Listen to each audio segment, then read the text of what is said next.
Welcome to the Future is Fractional podcast, a podcast where we explore why the future C-suite is fractional, how professionals are carving out careers as fractional leaders, and how businesses can take advantage of fractional talent and technology.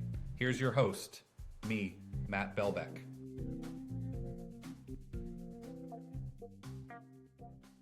Have you ever thought about making the transition to fractional work? If so, today's guest, Driele Malgueiro, has insights you won't want to miss. Driele spends her days both working with and recruiting professionals for fractional mandates and brings unique insights to the type of person that best suits a fractional role and what really attracts people to wanting to make the shift. She also provides some great tips on how to create a smooth transition from full-time to fractional. I hope you enjoyed today's episode with Driele.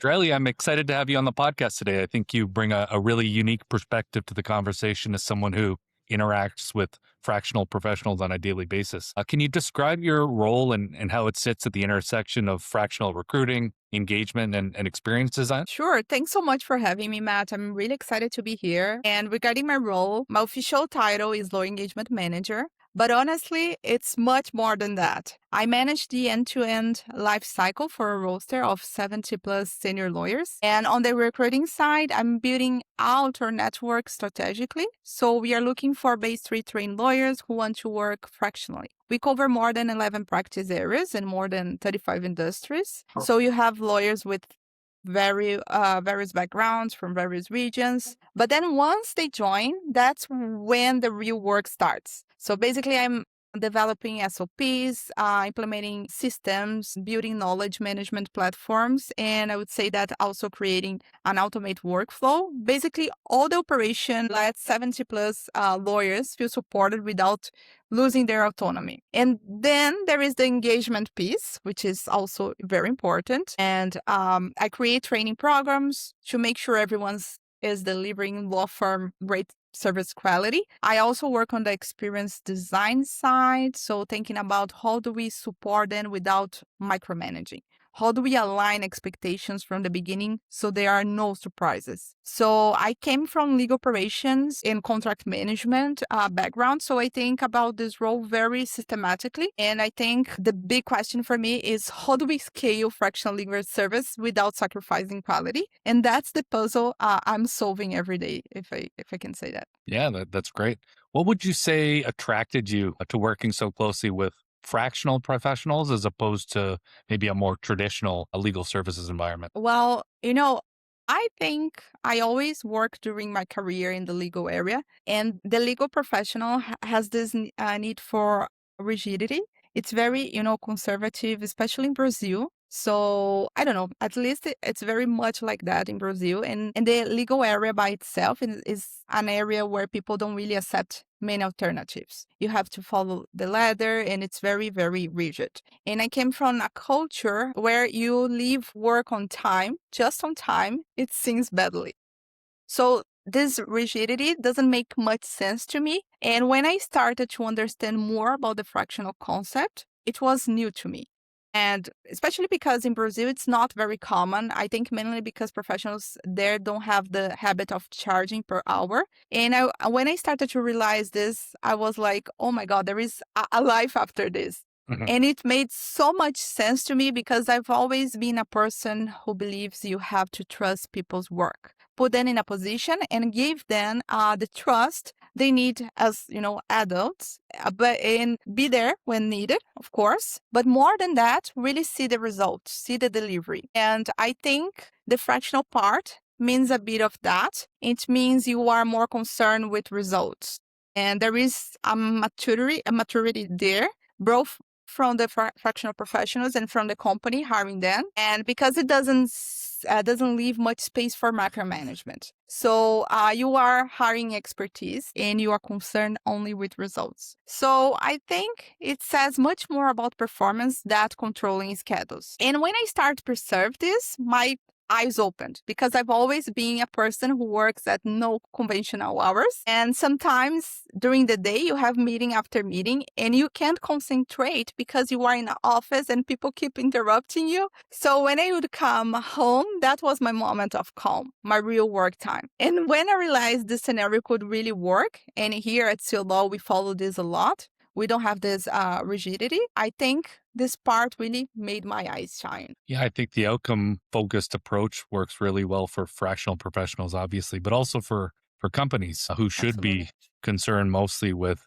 how they get the outcomes at, the best rates possible or using the optimal amount of resources. So I think that that's great perspective. What makes supporting fractional leaders fundamentally different from managing, say, full-time employees? That's a great question. I think, first of all, it's really about understanding and having the leadership maturity that we just talked to know is not about controlling them or micromanaging them, but actually about supporting them. And I would say that the biggest difference it is that fractional leaders already made an active choice to work this way. So they are not here because they couldn't find a full-time job. I would say that they are here because they want autonomy, flexibility, and have an impact. So I see it as my job more as a supported and instead of, micromanaging itself. And with full-time employees, a lot of traditional management is about supervision and making sure people shows up, making sure people are hitting deadlines, follow process. But I would say that with fractional leaders, they are already self-motivated. So, they are senior, they know what good work looks like. So if you are trying to manage them like traditional employees, it doesn't work. You lose them immediately. And instead, it is about enablement. So how do we remove friction? How do I make it easier for them to focus on high value work? How do I give them clarity without creating bureaucracy? That's the way that I see it. The foundation, it is trust. And basically, I trust that our lawyers will deliver excellent work because they are senior professionals that we have been choosing, and they have choosing this path intentionally. So I see my job as removing obstacles, not to supervise them, So that's, I think, the main difference here. Yeah, you made an interesting point there. Do you think that fractional models today, at least, are best suited to senior professionals? Well, honestly, think it is, I think it's, the perfect scenario for the senior professionals because basically, I don't know, first, there is the autonomy part. So these are people who are already proving themselves. That's, for example, for us at Bay Street firms in senior in-house roles. So I think they don't want someone looking over their shoulder anymore. So they know what they want. They want, control over their calendar, their clients, how they structure their work. And then since they already have experience before, I think in the fractional professional services, they can find themselves. Have already an intellectual challenge that they couldn't find in other places. So basically, I talk to lawyers who say, I spent 15 years doing the same type of deals at the same firm, and I was kind of bored. So with fractional work, they might work with a tech startup in the morning, and a real estate developer in the afternoon, and a financial service company the next day. So that variety keeps them sharp and engaged. So I think these 2 points are very good for senior professionals, but there is another aspect here, which is the life integration. And this one is big, especially post-COVID. So this part, that's why answering your question, I think it's perfect for senior lawyers and lawyers that are starting their career as well. Because my understanding now is that people want to pick up their kids from school, they want to travel, they want to pursue other interests. And fractional work gives them that flexibility without sacrificing professional impact or income. So I think it's for, all the professionals that want this. That's a great answer, and I think that there are different types of fractional roles depending on seniority. And one of the beautiful things about being a senior professional is that you can take your experiences and apply them strategically across a lot of different companies and have a real impact. So that makes a lot of sense. I think there's probably and I've talked about it a bit before, but some misconceptions about what really attracts professionals to fractional roles. Based on your experience, what are the main reasons that senior professionals choose fractional work over the traditional roles that you'd usually see them in? I think the biggest misconception is thinking that the person is fractional because they are not good enough to be in a company, in a full-time job. Mm. This is actually the biggest misconception because they come with a lot of expertise. So, I mean, a lot of expertise. The person who is there as a fractional, they chose to be there. And mainly, I speak for a roster, for example. They are experienced people, they come from big firms, so they actually chose to be there. And I think another one, it is that companies assume fractional leaders need a lot of, onboarding or hand holding, but these are senior people. So if you give them context and access to the right people, they will figure out very fast. Actually, over onboarding actually slows them down. I think that's, another way to see. And I also see companies sometimes treating fractional leaders like they are on call just because they are flexible. I think that's, another thing because flexibility doesn't mean unlimited availability. So I think that's why they chose becoming a fractional professionals. And I think the last one that I, just thought here is that companies sometimes bringing fractional leaders, but don't actually give them real problems to solve. So they bring in a fractional, for example, general counsel, but don't let them make the autonomy to make the biggest legal decisions. So I think if you're going to hire fractional leadership, you have to actually import them. So I think that's, the last one. Yeah, that's a great point. How would you suggest that companies do a better job of empowering their fractional leaders when they make a decision to bring them on? Yeah, I think the most important part, it is actually aligning the expectations. So basically what to expect from that role, what type of decisions, they can make. I think that's, an important piece. When we set expectations, it's very difficult to, the situation gives us problem. I think another thing as well is to kind of understand if, let's say that you don't know exactly why you need, which topics do you need the help, it's fine. But you also need to give the authority and autonomy for the general counsel kind of do this internal research in the company to see like how they can work. So that's another part of the autonomy that I think would be very important for companies to give to their fractional leaders. Yeah, that makes great sense. Once they're doing the work for a company, what do fractional leaders value most in their day-to-day experience? Well, I think a great experience is when they feel well rewarded. And to be honest, I don't talk about just financially, but with the relationship they have with the company. If things flow. Of course, financially matters, but it's also about whether it's a good client or a client that's a bit more, complicated. I would say that dealing with humans beings requires a lot of psychology. So I think when from beginning to end it flows, this experience is always good. Practically, it means onboarding is fast and focused, communication is clear and respectful, part of, setting the expectations. And the clients they work with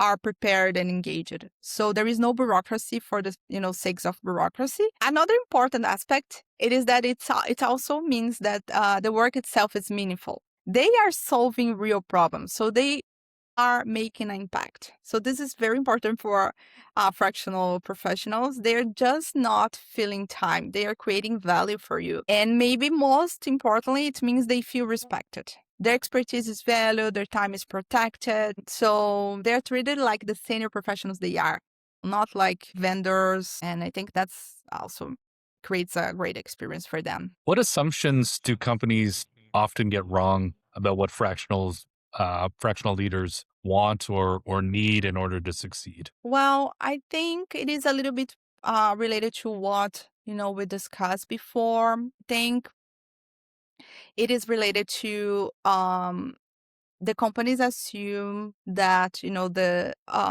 lawyer is not good enough, so that's why they become fractional lawyers. And I think we discussed that they are also they chose to be there. So I think usually they have a lot of experience. And I think another one that we also discussed previously is it is that the companies assume fractional leaders need a lot of onboarding. So this is a huge misconception. And I think you know, I think the most misconception here is actually not treating the fraction lawyers as, partners. So they are here, to embed your business and to be this strategic partner and to kind of fight on your side. That's, important thing. And it's all related to give them the authority so they can make the decisions on your behalf. And also it comes together with the idea to import them. Now, I can imagine that creating a positive, fulfilling experience for fractional executives is much different than trying to do the same for full-time employees. And I think about,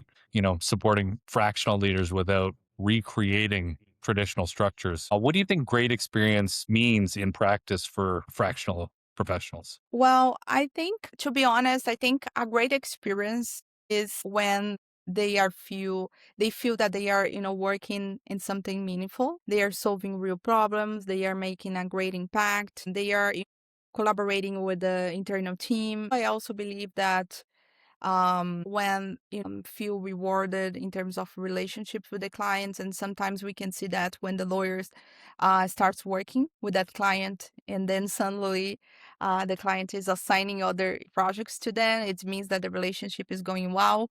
So I think these two important things, which is the meaningful work and also feeling respected, are a way that we see that the lawyer is having a great experience. And I think at the end of the day, this is exactly what they are looking for. How do you support people effectively without over managing or recreating the rigidity that they're ultimately trying to escape? I can imagine that's potentially challenging. Yeah. This part is very important. I think when I start working here, I thought a lot about how to be, very careful, because you don't want to come in and start asking, how is work? How is the movement here with this client? I take a lot of care in my communication. It's not like walking on eggshells, but I think it's an alignment of expectations. So I think a large part of the problems is in the corporate world and in relationships in general would be very well resolved if the alignment of expectations came much before the problems were established. So I basically, what I try to do is, with the lawyers who were already with us for a few years when I was starting, in my messages, I always made it clear that my idea is not to micromanage. It is to actually ask if they need some support, if things are flowing. Now, for the lawyers who are entering now, it's my perfect moment to align expectations. So I explain to them in the onboarding, I explain about the sales process. I really bring this part that, look, our process works this way. And from time to time, I will come and check in with you. So how is the progress? And it's more for a matter of experience, the client's experience, so we can give this alignment. It's not micromanagement. So this part of establishing a process, establishing, technology, so they can, on our portal, for example, insert the time. We have, all the visualizations. The client has visualizations. So I think it's really about balancing this structure with autonomy. And I also default to trust.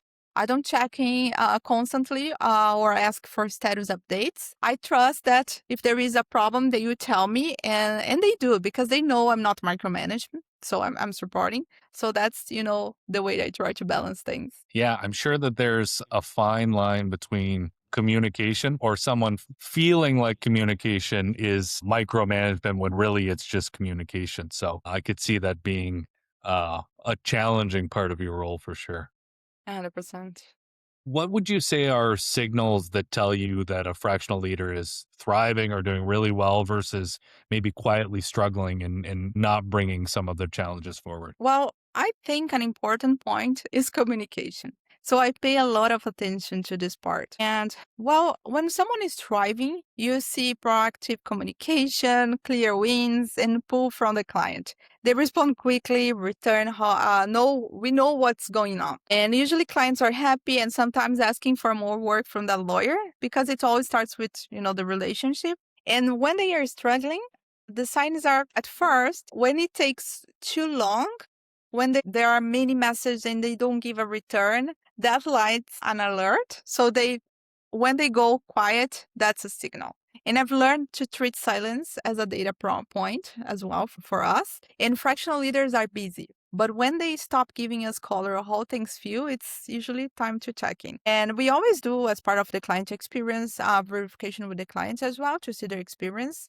So I think another thermometer is the feedback from the client as well. Having worked with you for a while now, I know that you are a master of technology, tools, processes, and various different operating models. What tools and systems or workflows do you think make the biggest difference in enabling fractional leaders to do their best work for clients? Well, this question is very cool, very interesting, because I think it is my point, what I like to talk about it. And the process part, the operation model part, I think there is a lot to talk about it. And first of all, when I started, I think I observed it and understood what structure the lawyers already have access to.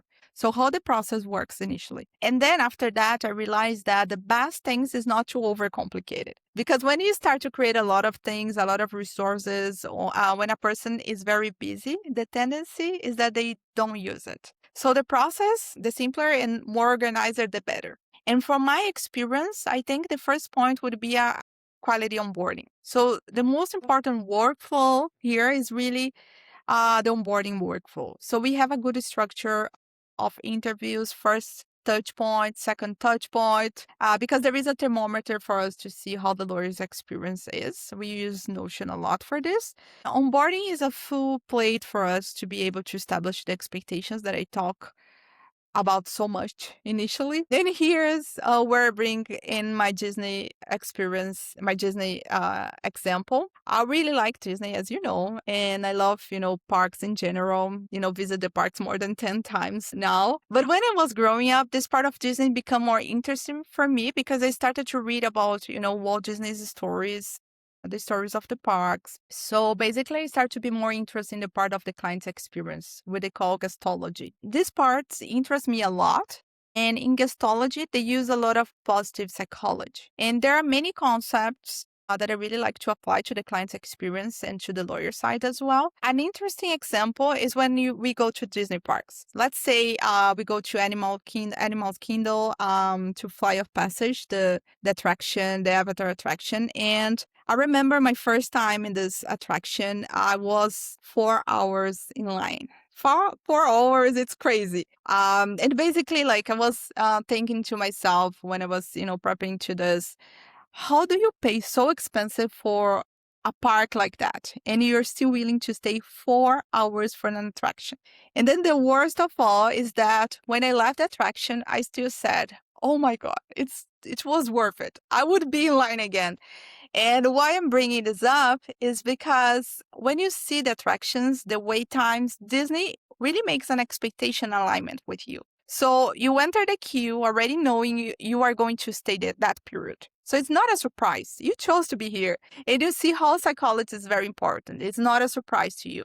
So you go to the park with comfortable shoes, with fresh clothes, because you know you're going to be in line in the most frequently in the summer in Florida that we all know how it is. So you walk a lot and they play a very good role in this part of expectation. And I think for me, the best thing is the alignment of expectation. That's what I think makes the biggest difference in the onboarding, in all the trainings that I do, what the lawyers can expect from our process, portal training, all this it's very important. And then for our internal operations, I think it makes a lot of difference having internal intelligence to be able to match clients to cases, to projects. And the part of dashboards, I think they are very important internally because all the decisions cannot be made in the gut. They have to be made with the data we have. And I'm a person who likes, to work with data. And I think with AI too, it helps us a lot to be able to do faster analysis. So basically, it's very important to gather data to make these decisions from there and not from the gut feeling. And of course, automate everything that we can. We already well automated in some points. For example, the onboarding part for the clients is super simple. We use your portal here. We do, onboarding in hours and for the clients. And I think the part of the knowledge management, really being able to have the SOPs, the materials that are easy to access, everyone can access, really, help us in this part of setting the expectations and enabling our lawyers. Yeah, I love that example with Disney and guestology. And I think, yes, expectations are a big part of it. They also do a really good job of keeping you engaged over that 4 hours that you're standing in line and you're immersed in the experience throughout the entire line. So they're anticipating a really long line as well. So there's expectations and then there's being able to anticipate what's ahead, I think is a really important part of it. Exactly. How do clarity and structure actually create more flexibility for fractional leaders rather than less? Well, this question is interesting because people think that the structure and flexibility are opposites. But the truth is that it's very difficult for you to have flexibility if you don't have a structure. And without a structure, it takes a long time to find things. It takes a long time with simple procedures, admin work, and then you spend more mental energy with things you shouldn't. When there is no structures, people waste time figuring out basic things. So who they talk about this? What is the process for that? All of that mental energy could be going toward actual work. But when you have the clear structure, here's how you onboard a client, here is how you escalate an issue, here's what to do if this happens. People don't have to think about the basics. So they can focus on the high value work. And I think that's the real freedom. And structure also speeds up decisions. So if we have a framework for how to evaluate a client or how to scope a project, people can make those decisions independently. So they don't need to wait for approval, for example. They just, follow the framework. And without the structure, you don't get flexibility, so you get chaos. And, we all know that chaos is very exhausting. Yeah, that's a great point. I think that it applies to both the fractional leaders as well as the company. Fractional leaders don't want to waste their time. And Yeah. that structure is really important to making sure that they don't waste their time. And then on the flip side, companies don't want the fractional leaders working for them wasting their time. They want them focused on the highest value, most strategic work so that they can get the most value out of the individual that's working for them. In that sense, it should be really a win-win for both the fractional leader and the company that employs them. What have you learned about what not to over-engineer when building these support systems that you talk about? Well, I think the first thing is that I'm still learning a lot. But I think the first thing is I didn't get there and already start creating everything. No, it takes a while to start feeling what the workflow is, what actually works. And of course, small things we can do, but take a little time, keeping watching how things work. From there, you go with simplicity. So I think that's it. I think it is the first step. One big lesson is that I think don't build for edge cases. So you can spend months creating a process that handles every possible scenario, but 90% of the time you only need a simple version. So, I think build it for the common case first. Now, another thing that I can think here is that I think don't try to automate everything. So some things benefit from automation, payments or reminders.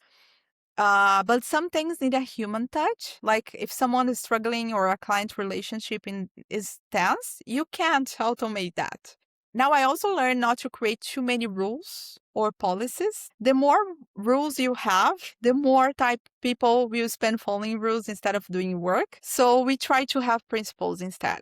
And I think finally, avoid creating a lot of difficulties, like many steps, many rules, many policies, which is related to the last topic that I mentioned. I think it has to be done, but in a simple way so people can follow and slowly. Because change management, it is an important part. So I'm always studying about the change management principles as well. Because when we create this process, the most important part is actually, implementation. People need to be mentally prepared. So there are many people who don't want to follow new process. So I think that's, another important step to pay attention on. So given that autonomy is important, we talked about it a little bit earlier for a fractional, especially a senior fractional professional having a real impact in a role, I would think that fit and trust and readiness are really important components of the relationship between the company and the fractional leader. How important would you say fit is when matching a fractional leader with the company that they're going to be working for? I say 100%. It is pretty critical. And we have several lawyers with different expertise, different industries. I think about fit in a few ways. First, there is, the work style fit. So does this fractional leader like to work independently or in a collaborative way? Does the company give clear direction or expect leaders to define their own scope? If those don't align, it is, frustrating for everyone. Then there is the communication fit. So some people want daily check-ins, other prefers weekly summaries. Some clients are very hands-on, others are completely hands-off. So you need to match those expectations as well. And then there is the value fit. So does the company actually value expertise and trust their fractional leaders to make the decisions, or do they say they want, senior leadership, but then second guess everything? That mismatch kills engagements as well. And for example, sometimes we can have a lawyer who is 100% aligned with that opportunity, but the person is not willing to, I don't know, they prefer project based and, not, for example, to be as a general counsel working 3 times a week, and that's fine. You are not going to force an engagement just because it matches technically. When, this example, it is actually with a lawyer. So if they have, the expertise, but they don't have the availability, we cannot force that. And another thing is that the company is, for example, a startup, fast-moving environment. So we have to allocate a lawyer who is used to this rhythm, who work in a legal department or a startup. So we need to pay attention on that as well.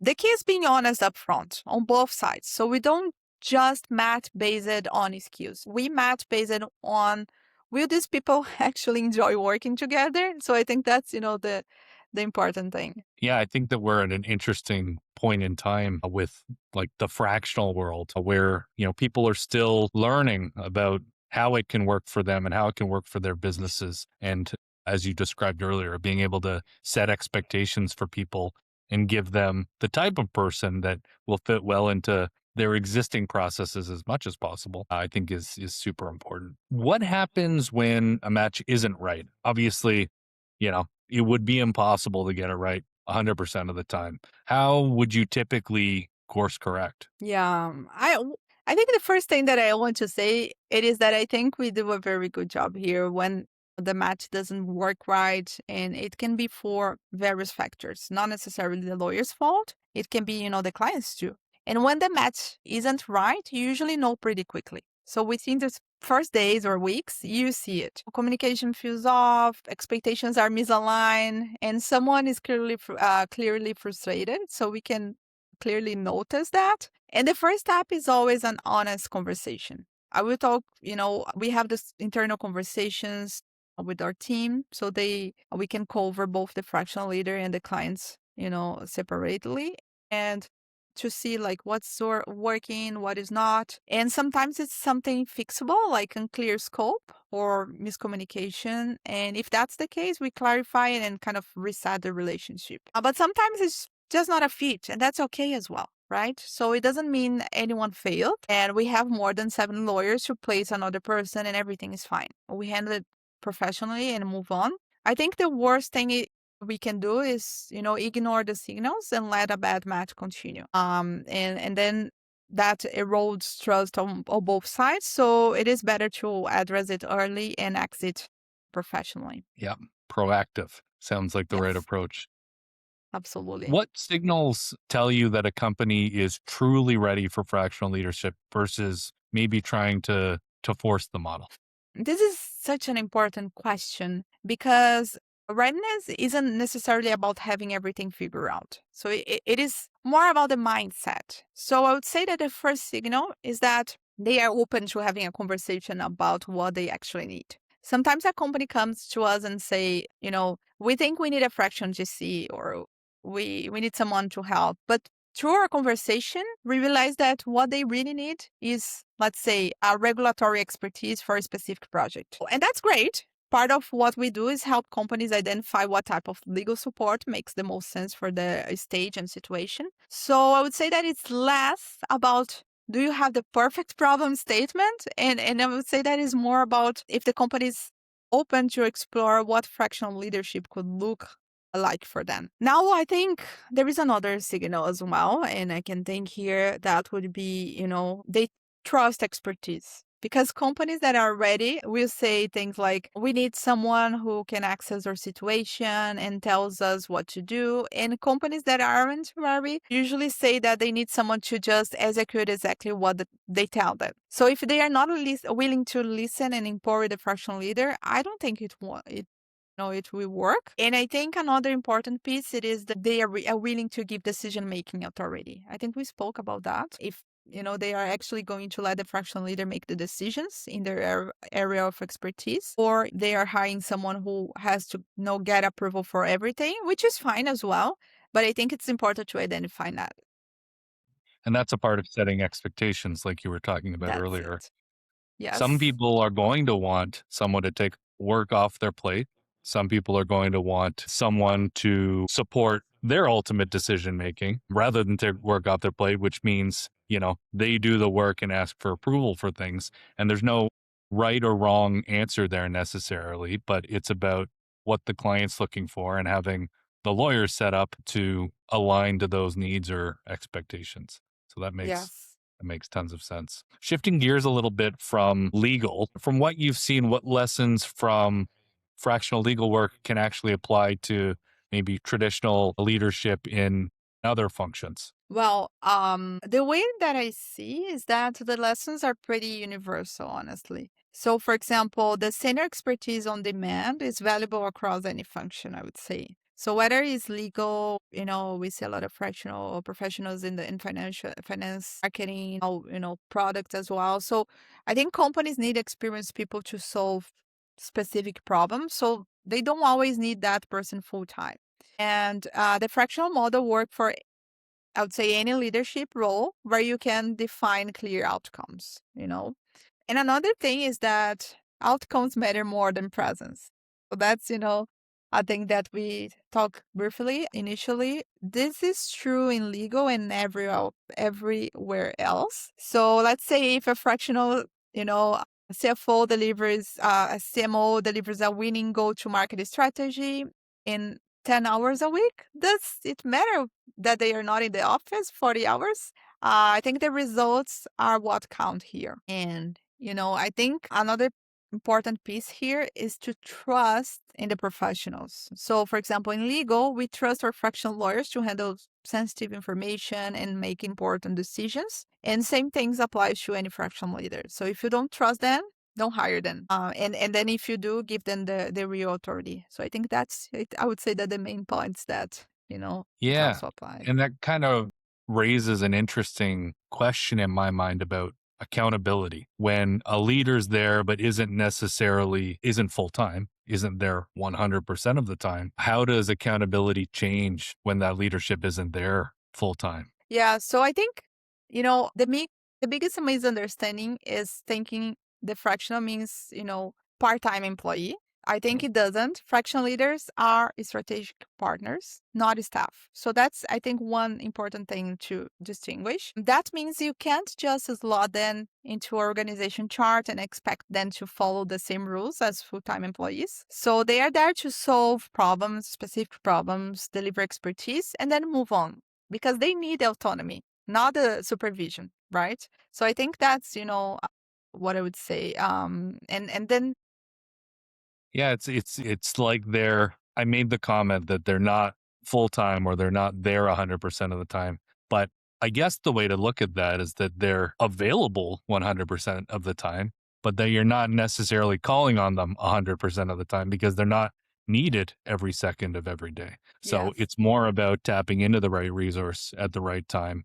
right. Yeah, that's an And interesting way to think about it.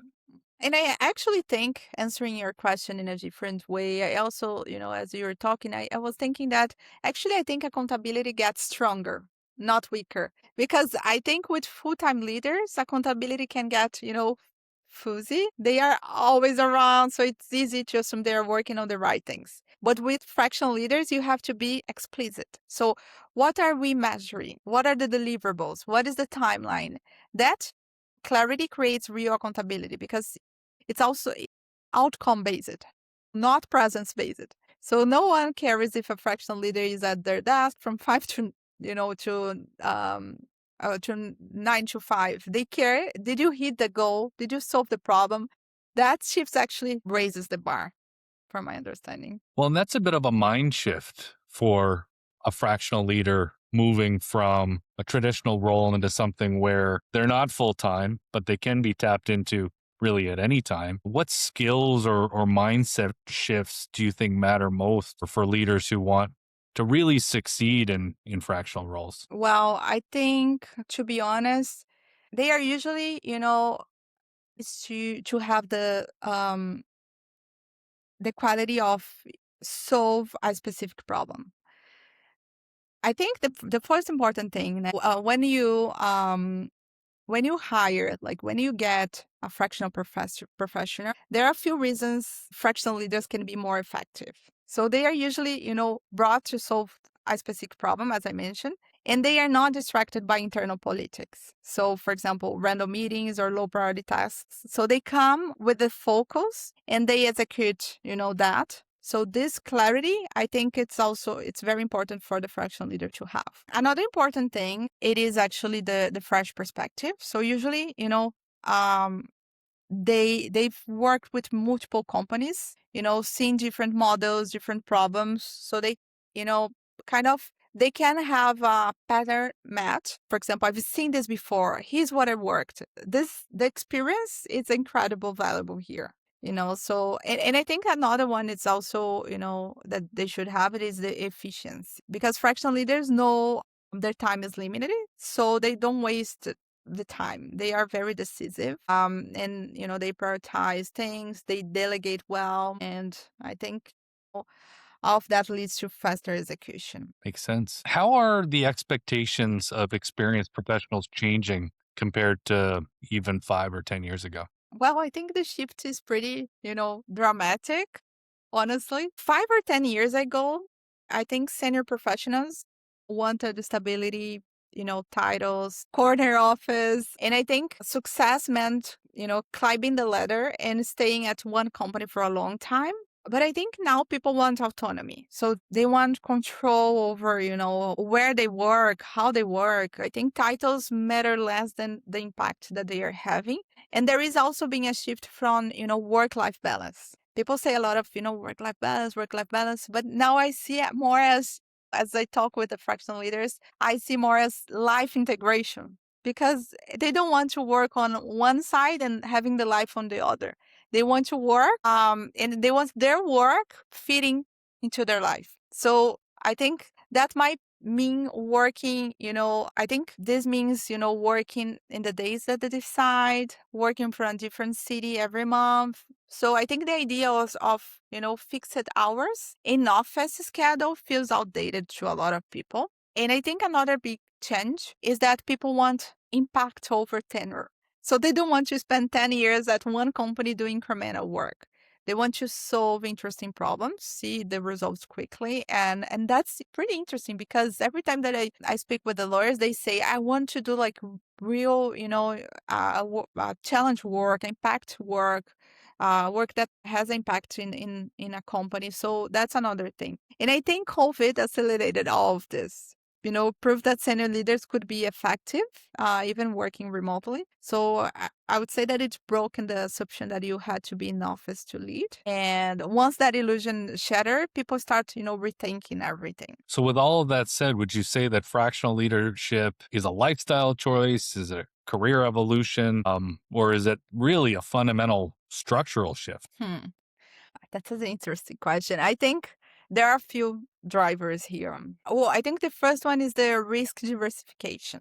If you have one employer and you lose that job, whether to layoffs, company failure, and we are seeing a lot, or, just a bad fit, you are in trouble.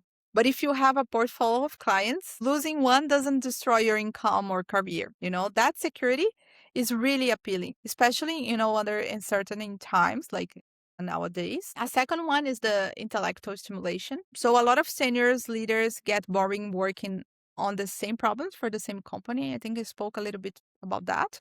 And with this type of engagements, you're exposed to a new challenge, new industries, new teams. And I think the variety keeps the work interesting. Of course, that we need say about the earning potential. So honestly, you can often make more money as a fractional leader than a full-time employee. So you're selling your expertise. And I think, the most important thing is, freedom and control. You get to choose who you work with, what problems you solve, how you structure, your days. And this autonomy is incredible, valuable to people who are already proving themselves. So they don't want to answer to someone else's agenda.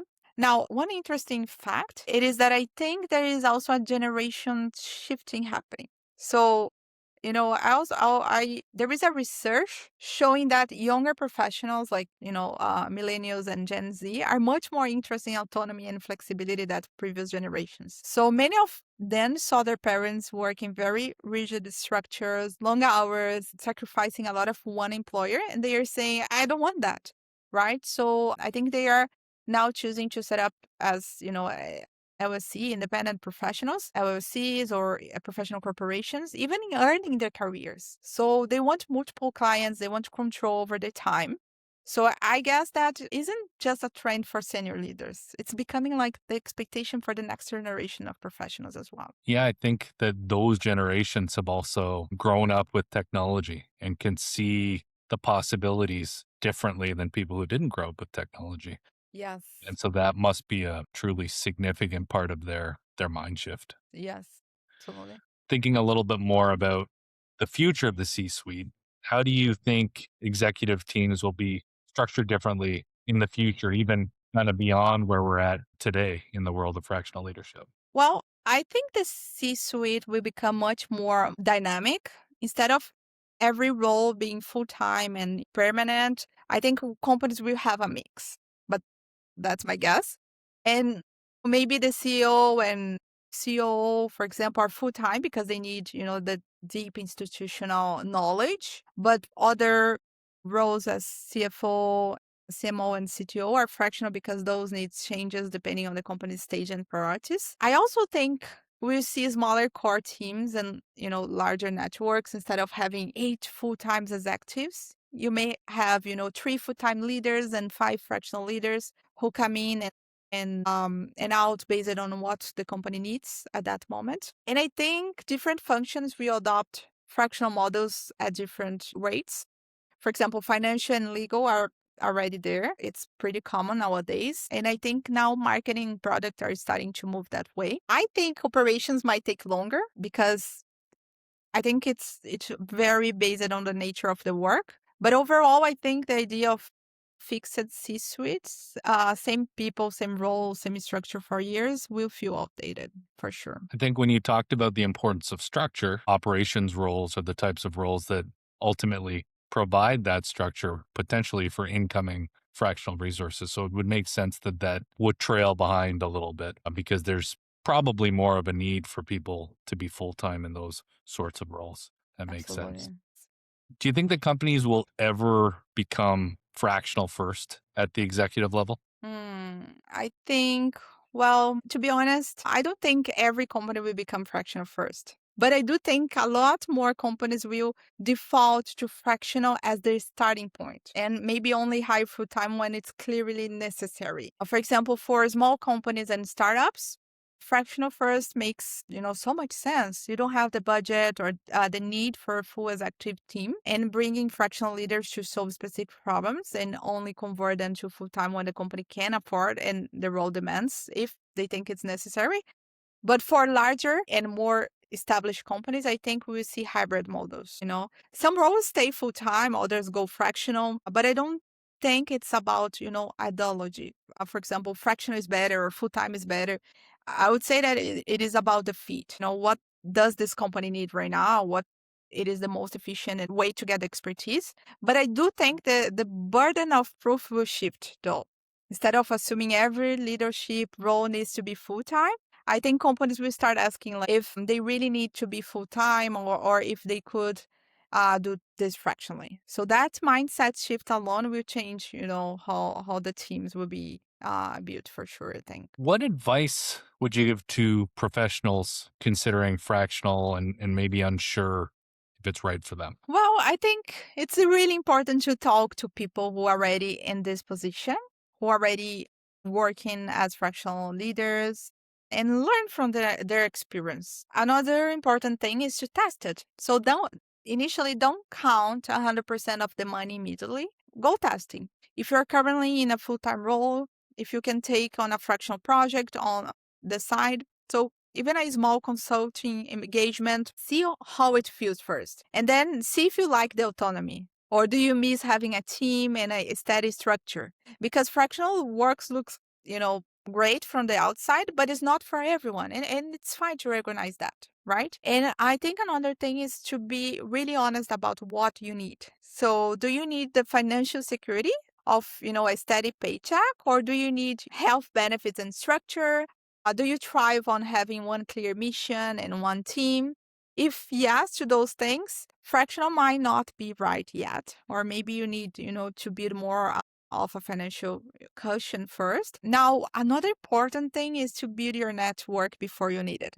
And as an immigrant who's built a career in different countries, I can tell you that relationships are everything. So if you wait until you're ready to go fractional to start building your network, you are starting from scratch. So I would recommend you start now. Go to events, connect with people, go and build your reputation. So when you're ready, you already have people to call. And another important thing is that you don't need to have everything figured out before you start. A lot of people think that they need to know exactly how they will find clients, how they will structure the business, what the pricing will be, how they will handle contracts. But I think that the truth is that you learn by doing, right? So if you join, for example, a platform like CO Law, you don't have to figure out alone. There is support, there is, the resources, there are people who have done this before and can guide you. So I would recommend for you to not wait for perfection and, take a small step, talk to people, test it out and see what happens. And yeah, so I think That's great advice. Just get started. How about on the flip side? What advice would you give to companies to better support fractional leadership they're engaged to? Well, I think based on I've been saying, the whole podcast, I would say that first treat them like leaders, not vendors. I think fractional leaders are, senior professionals. They are strategic partners. If you approach the relationship that way, you get much better results. Another important advice would be to empower them. Don't bring in fractional and then question all their decisions and micromanage them because you're hiring for their expertise. So I think it's always best to let them use it. And the third one is include them naturally. So the beauty of fractional leaders is that, especially at the senior level, is that they know how to embed themselves. So they figure out who the key stakeholders are, they understand the dynamics, they get up to speed quickly. So you don't need to create some elaborate integration process. I would say just make sure they have access to the people and information they need, and they will take it from there. So they are, autonomous by nature. So that's why they are successfully fractionally. So that's, another thing. And I think the most important one, and I let this to the end, it is to be clear about expectations up front. So what is the scope? What does, a success look like? When do you need them to be available? Get all of that clear from day one. And clarity prevents so many problems down the road. So I think when companies do all of that, I think they can thrive. And then when fractional leaders thrive, the company gets, so much more value. So it's a win-win for sure. Driele, thank you for being on the Futures Fractional podcast. Matt, thank you so much for having me on the podcast. This was such a great conversation. And for anyone listening who is thinking about fractional work, either a professional or as a company exploring this model, I just say the shift is already happening. And if there are any lawyers listening who are curious about fractional work or want to learn more about us, feel free to reach out to me directly. I'm always happy to have those conversations and share more advices. So thanks again, Matt. This was really fun. Thanks, Driele. As Driele explained, communication and expectation setting are critical components to creating a great experience. That's especially true for fractional leaders that promise a tier 1 service at better value than traditional models. While fractional models are growing in popularity, there are still many clients that need to be educated on how they work. It is our responsibility as stewards of the fractional movement to make sure we don't make assumptions and communicate with clarity. about what clients can expect. Driele takes inspiration from Disney's guestology, a study of guest or client behaviors, needs, and expectations. As fractional leaders, understanding our clients' needs and setting expectations for how we're going to deliver them is critical to the credibility of the model. It is important to think of fractional leadership as on-demand rather than part-time. Proper service level standards are still very important, and delivering on them will be the difference between a positive experience and a disappointed client. Thank you for listening to today's episode. Bye for now. Thank you for listening to the Future is Fractional podcast, sponsored by CEO Law. The future is fractional. The difference is CEO Law.